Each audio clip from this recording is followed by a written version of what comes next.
તો વિદ્યાર્થી મિત્રો, ધોરણ 9 વિષય ગણિત પ્રકરણ 8 ચતુષ્કોણમાં હવે આપણે પ્રમેય 8.8 સુધી પહોંચ્યા છે.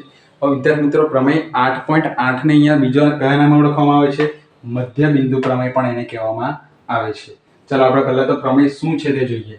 શું સાબિત કરવાનું છે તે જોઈએ કે ત્રિકોણની બે બાજુઓના મધ્ય બિંદુઓને જોડતો રેખાખંડ. ત્રિકોણની આ બે બાજુઓ છે 1 અને 2 ના મધ્ય બિંદુને જોડતા બે બાજુના મધ્ય બિંદુ છે જોડતો રેખાખંડ આ થયો. ત્રીજી બાજુ એટલે કે આ બાજુને સમાંતર હોય, આ બાજુને સમાંતર હોય તેમ સાબિત કરવાનું છે. વળી તે રેખાખંડ એટલે કયો? આ રેખાખંડ ત્રીજી બાજુ આ બાજુ કરતા અડધો હોય.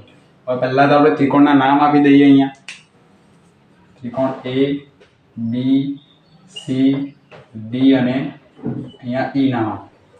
હવે આપણે પહેલા તો પક્ષ લખી દઈએ. પક્ષમાં શું આપ્યું છે તે. તો પક્ષમાં શું આવશે વિદ્યાર્થી મિત્રો કે ત્રિકોણ ABC માં AB નું મધ્ય બિંદુ કયું થશે? D. કારણ કે આપણે કહ્યું છે મધ્ય બિંદુને જોડતો રેખાખંડ છે, માટે અહીંયા લખીશું કે AB નું મધ્ય બિંદુ D છે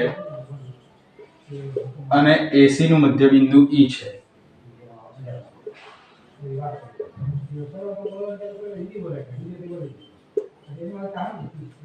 અને AC નું મધ્ય બિંદુ E થશે. ચલો આ પક્ષમાં આટલું આપણને આપ્યું છે. અહીંયા પક્ષમાં હવે સાધ્ય લખીશું આપણે. સાધ્ય એટલે શું લખવાનું મિત્રો? યાદ રાખો, સાધ્ય એટલે આપણે સાબિત કરવાનું છે. શું સાબિત કરવાનું છે? કે DE સમાંતર BC હોય, માટે DE સમાંતર BC. અને બીજું શું સાબિત કરવાનું છે? તે રેખાખંડ ત્રીજી બાજુ આ બાજુ કરતા અડધો હોય, એટલે કે DE બરાબર અડધો હોય BC. બરાબર છે? ચાલો હવે આપણે શરૂઆત કરીશું સાબિતીથી. ચાલો સાબિતી લખીએ. હવે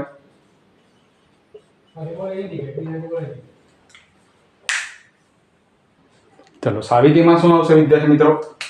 પહેલા તો આપણે લખીશું કે AB સમાંતર CF દોરવાનું છે. આપણે AB સમાંતર CF દોરો અને પછી શું કરશું? AB સમાંતર CF એટલે અહીંયાથી આપણે એક રેખાખંડ દોરીશું. ત્યાર પછી DE ને તે બિંદુ સાથે જોડી દઈશું. એટલે કે અહીંયા DE ને તે બિંદુને આપણે F નામ આપીશું. એટલે કે DE ને F સાથે જોડો. ચાલો આપણે અહીં રચના કરીએ. પહેલા તો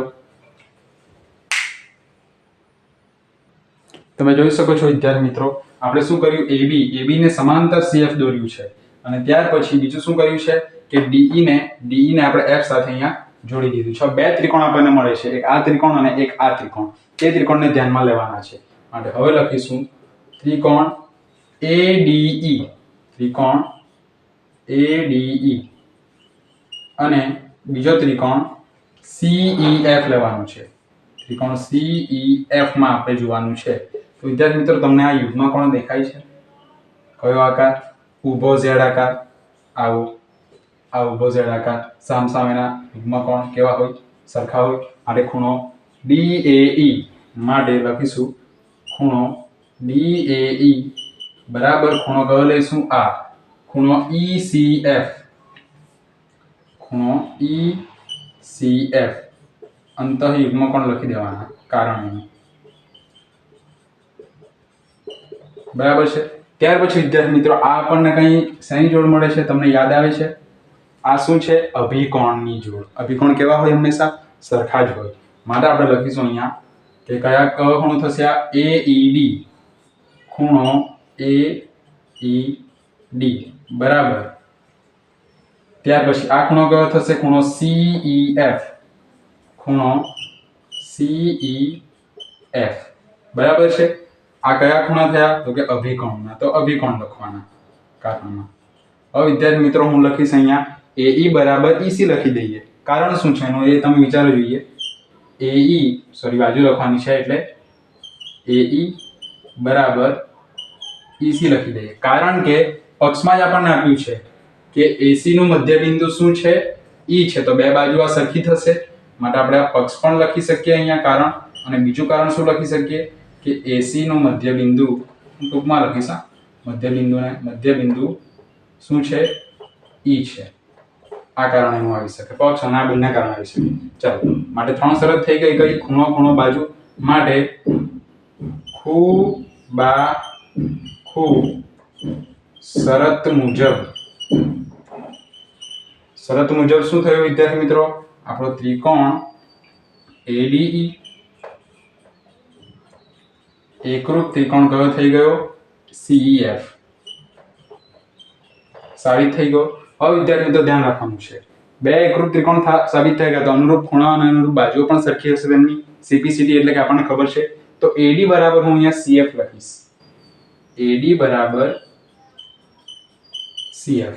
ત્યાર પછી આપણે લખીશું અહીંયા DE બરાબર EF. DE બરાબર EF. આ બંનેને આપણે સમીકરણ 1 આપી દઈએ. બરાબર છે? ચાલો, હવે આપણે શું કરીશું? હવે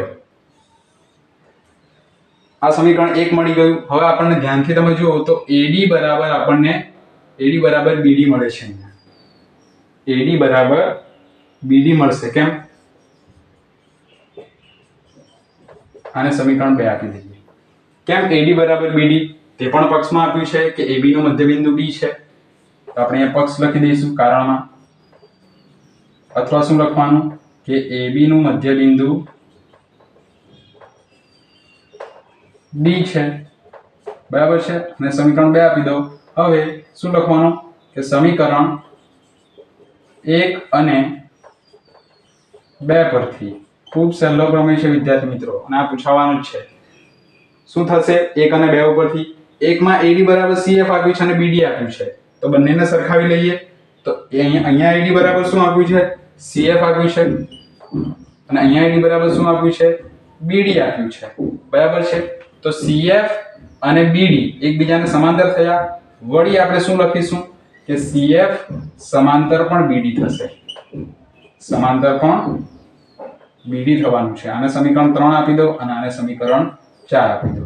માટે આપણે કહી શકીએ કે સમીકરણ 3 અને 4 પરથી સાબિત થાય છે કે ચતુષ્કોણ BCDF, અહીંયા લખીશું કે ચતુષ્કોણ BCDF એ સમાંતર બાજુ